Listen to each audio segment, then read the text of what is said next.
Thank you so much, Mayor O'Connor, for that generous introduction to today's program. I now have the honor of introducing Mayor Joey Durel of Lafayette, Louisiana. Thanks in large part to Mayor Durel's leadership, Lafayette's strong local economy, unique cultural heritage, and innovative technology have frequently been recognized across the nation. Mayor Durel was instrumental in spearheading LUS Fiber, Lafayette's community-owned telecommunications system that provides video, gigabit internet, and phone service to residents and businesses over the city's fiber optic network. After getting approval from voters for the project, Lafayette moved forward in building a 100% fiber optic network. Lafayette is a U.S. Ignite partner and a gigabit city, delivering symmetrical gigabit internet speeds into the community. Because of this infrastructure, 4 high-tech companies have recently announced bringing a total of 1,000 direct new jobs to Lafayette, with total new wages exceeding $65 million. Mayor Durel.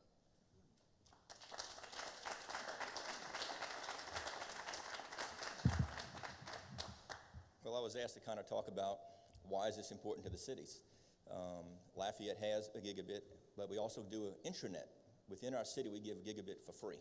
So in other words, if they have an engineering firm in Lafayette that's getting one of our slow speeds, like 25 megabits, communicating with an architectural firm that's getting 25 megabits per second, we let them connect together at 1,000 megabits per second because we think it's going to drive the economy.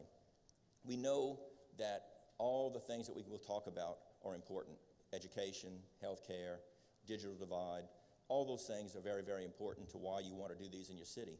But ultimately, in the end, in my opinion, it really is about economic development. It's about economic development for the people that we educate.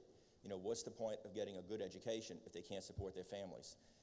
In Lafayette, one of the things that when I ran for office, we saw, like a lot of states, we knew that we had somewhat of an out-migration problem from Louisiana. We'd educate them pretty good, and they would move to Santa Monica. And, but it was an opportunity for us. We have and have had our own utility system delivering electricity since 1897. The citizens of Lafayette voted in 1896, I believe it was maybe a unanimous vote, to bring electricity to Lafayette because the private sector said, you know, it's just not a big enough city for us to put this kind of infrastructure in. So the citizens of Lafayette became innovative enough to take that kind of a risk. About 2004, I got in office in January of 2004. I believe it was towards the end of that year, a Canadian company chose Lafayette to open a call center, 1,200 new jobs. And we hadn't done anything, and I was talking to the president of the company because they had narrowed it down from 200 cities worldwide to Lafayette. And I said, you know, I just got to ask the question, why Lafayette with all the cities in the world? He said, the fact that, because he said fiber. I said, but we're not delivering anything yet. He said, the fact that this city is having the conversation is exciting enough to get us here. I mean, so just knowing that the politicians, that the community was having the conversation got us 1,200 new jobs. That's an important piece for us because that's how you get the community to support your efforts. So, again, there's a lot of conversations that have to be had. One of the issues that I've seen in recent months, years, recent years, is that Lafayette is like many county seats. We have parishes. Our parish is our parish seat. We have 5 smaller municipalities, and we have unincorporated areas of our parish. Well, the city of Lafayette has always been clearly the largest city and still is by far the largest city, but we had 65% of the population many, many, many years ago. In the 2010 census, we had about 53% of the population. The small towns had about 15% of the population, and the unincorporated area had 30-something% of the population. Well, I've noticed something this past year. I looked at where the estimate is right now, and we've actually inched up a little bit, more than the 54% range. So, when I think about the 1,000 new jobs that these companies are bringing in to Lafayette, a lot of those jobs, or some of those jobs, are going to be people from other places in the state, maybe other places from the United States. And when those young people come for these high-tech jobs, they're going to be working with a gigabit. They're not going to necessarily want to move out into the country and barely get any broadband at all. So it's going to make them want to live in Lafayette. So I've told my community for some time now that I believe what we have done with fiber Because everything we do, and I tell this to every councilman that gets elected, you got to look at every decision you make, and you've got to look 25 years from now. How is this going to affect the future? And I believe we have steered our ship, changed the direction just a little bit to where our city is going to be a different place 25 years from now than it otherwise would have been, and I think for the better. I believe the people we're going to attract, the buildings that we're going to build, the technology companies that we're going to attract, I do believe that it's going to make us a much more vibrant city than we otherwise might have been. So as we attract the best and the brightest, the issue about the urban sprawl that we've seen happen since World War II is an expense on government. I'm in a very unique position, even for Louisiana, because I am the mayor of the city of Lafayette, but in 1996, we kind of consolidated our government. So I'm also the president of the parish of your county. So on parish-wide issues, I deal with that, and the city parish council deals with those parish-wide issues. The point of all this is I'm in a position not only to worry about my city, but I'm in a position to have to worry about the rest of the parish. Unlike usually a mayor just has to focus on their city. So I see the drain on expenses as people move out into the country to get that nice, quiet lifestyle. But then they say, we want government to improve the roads. We want government to bring buses over here to bring our kids to school. We want more infrastructure. We want fiber. We want all these things that we can't have outside the city. And so what I'm hoping now is that the fiber that we have in Lafayette, because it is a city-only utility right now, will help draw some of the people back into the city and thereby relieving some of the expense on parish government. So it's an interesting conversation that we're going to have. I'm thrilled to see that it's such a diverse group, because that conversation is going to be held in Washington. I have said for a long, long time that for my state, and I suspect for many states, the best chance we have of improving our state is through the cities.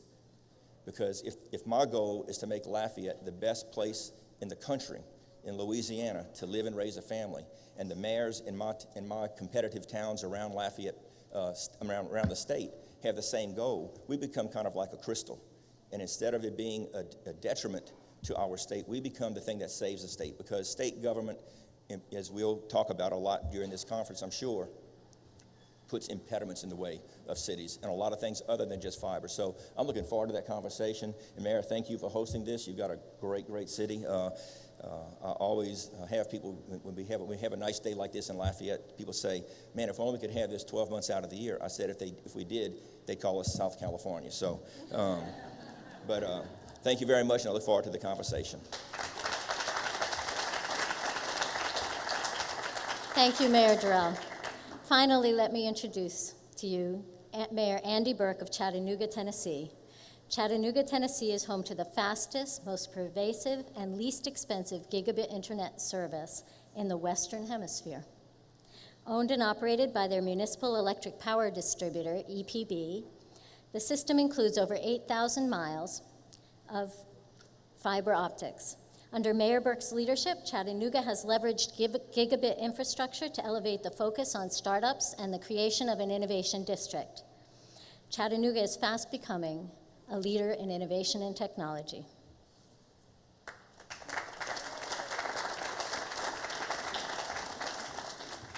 Well, first, let me say thanks, Deb, for inviting us here and for starting Next Century Cities, as well as to Friedman Consulting and the work that they did in bringing some of us together a year ago or so now. This is truly, I think, looking forward to how we build a better country when you bring leaders together, figure out what that next century looks like. I also want to say, Mayor, thank you so much for having us.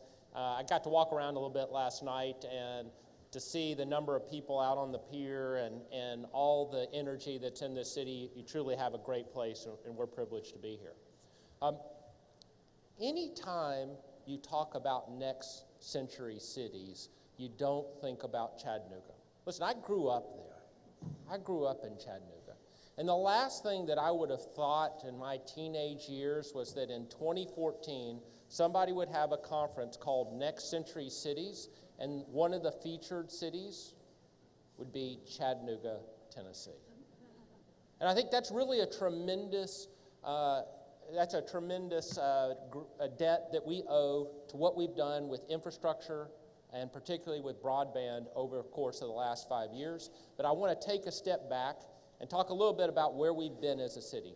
In 1969, famously, Walter Cronkite called Chattanooga the dirtiest city in America.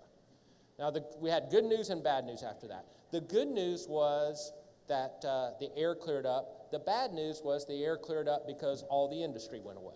And when the smokestacks moved out, so did the jobs. And so as our air cleared up, we had to figure out what was the next stage for Chattanooga as a city.